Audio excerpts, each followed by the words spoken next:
pertanyaan 7, yaitu mengenai komplikasi nih dok. Jadi komplikasi apa aja yang ditimbulkan jika luka diabetik ini tidak dilakukan perawatan yang baik? Nah, melanjutkan pertanyaan yang tadi sebelumnya dok. Ya, ini pertanyaan yang sangat penting ya, dan yang pasti dia akan mengancam dua hal. Satu, mengancam kakinya, dia akan diamputasi. Kedua, dia mengancam nyawanya, gitu. Ya, jadi dua hal itu. Boleh saya jelaskan? Luka diabetes yang tidak ditangani dengan benar itu akan berhenti di fase inflamasi. Jadi selalu produksinya cairan keluar terus, nggak berhenti-berhenti, selalu basah, berbau dan infeksi. Nah, kalau kita nggak atasi, dia tidak terjadi proliferasi. Jadi infeksinya tidak hilang, tidak masuk ke proliferasi, dia infeksi terus. Nah, kalau infeksi dibiarkan, dia akan naik ke atas, terjadi selulitis, infeksi jaringan lunak. Bahkan juga bisa terjadi penyumbatan pembuluh darah, sehingga terjadi nekrosis kehitaman. Naik ke atas, terpaksa harus diamputasi. Apalagi kalau sudah ada sumbatan pembuluh darah perifer di situ. Nah, kalau dibiarkan juga, kalau nggak diamputasi pasien menolak, sumber infeksi naik ke paru-paru dan mungkin ke otak, terjadi sepsis. Jadi ini sangat berbahaya. Jadi berbahaya buat anggota geraknya, bisa diamputasi, juga bisa berbahaya buat nyawa pasiennya. Dia akan terancam terjadi sepsis. Nah, kalau udah sepsis, dilematis gitu, sulit sekali diatasinya. Diamputasi tetap sepsis, ya, nggak diamputasi tambah sepsis. Karena jadi intinya kalau saya, rawatlah dari sedini mungkin, sebab jangan sampai masuk ke fase yang tadi dikatakan, fase di mana terjadi komplikasi yang tidak berhenti, infeksi yang berkepanjangan, terjadi selulitis, infeksi naik ke atas, bahkan sepsis. Kalau udah sepsis, harapannya sudah tipis. Dan juga infeksi yang berkepanjangan menyebabkan kadar gula darah juga semakin meningkat. Jadi itu muter saja. Jadi gula darah bikin infeksi yang tinggi, infeksi juga bikin gula darah tinggi juga. Jadi itu harus dipotong, diintervensi gitu. Makanya kalau nggak sabar, langsung dokter tuh amputasi aja. Karena sumber infeksinya dihilangkan, gula darahnya turun biasanya gitu. Itu yang sangat tragis buat pasien. Mudah-mudahan ini nggak terjadi pada pasien. Terima kasih. Ya, jadi buat sahabat sehat, supaya mencegah terjadinya komplikasi dengan melakukan perawatan sedini mungkin, supaya tidak ada penyesalan ya itu. Jadi betul-betul harus dirawat ya dengan baik ya, jangan sampai menyesal.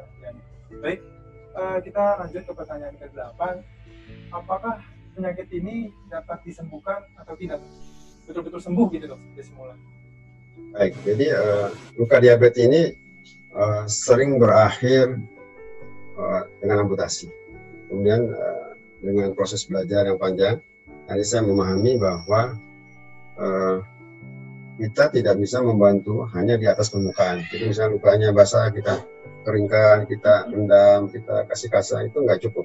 Harus masuk ke lebih dalam, yaitu ke fungsi-fungsi pertumbuhan sel dan jaringan.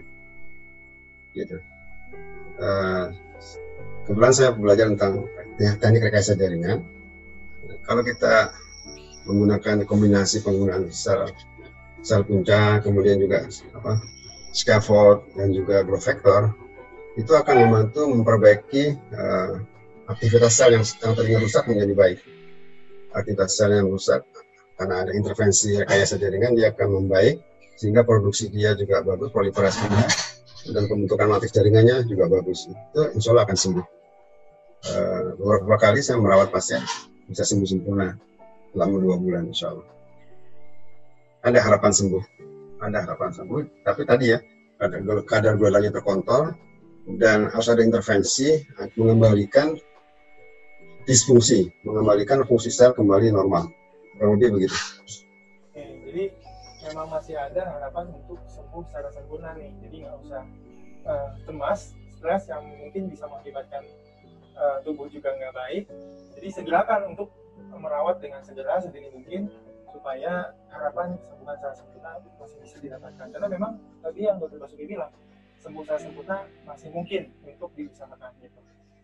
Baik, mungkin itu pertanyaan terakhir nih dok dari sesi pada kali ini. Mungkin singkat ya, nggak terasa gitu ketemuannya secepat ini gitu ya. Nah ini dok, apa nih dok yang mau dijelaskan dari gambar ini dok? Oh ini kan ini artikel, jadi saya menulis artikel ya yang namanya dosen kan pengabdian masyarakat, jadi saya menulis artikel ini supaya masyarakat membaca. Ini bahasanya ilmiah populer, jadi nggak terlalu rumit, sederhana, ilmiah populer. Di situ ada tips-tips bagaimana penderita diabetes merawat luka diabetes. Tadi kan saya katakan ada kelompok yang bisa dirawat di rumah, ada yang harus ke poliklinik, ada yang harus dirawat. Itu saya jelaskan dengan bahasa yang sederhana.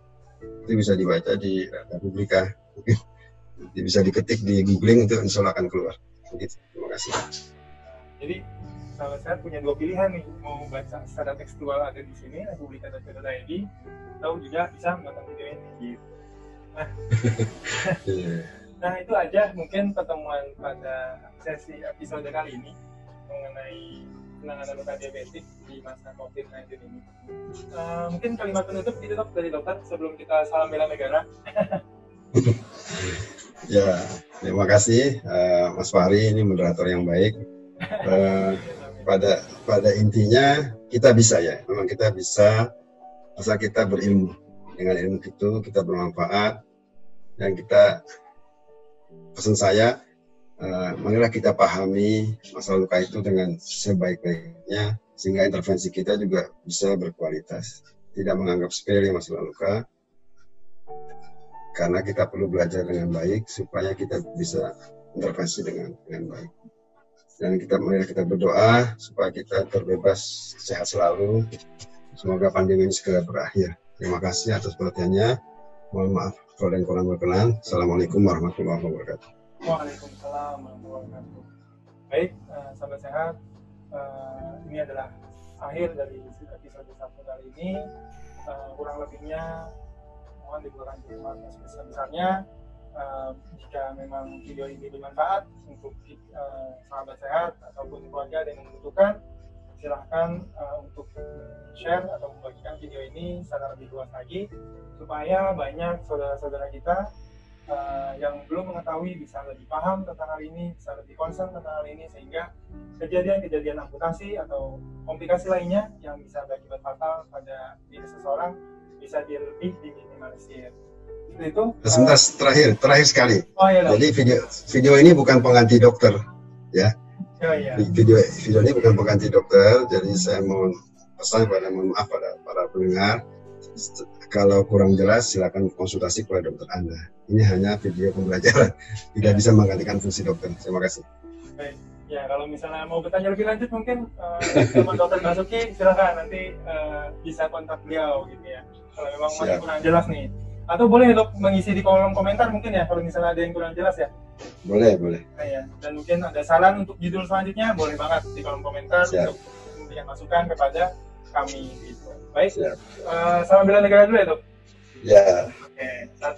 Salam bela negara. Salam bela negara. Baik. Ya.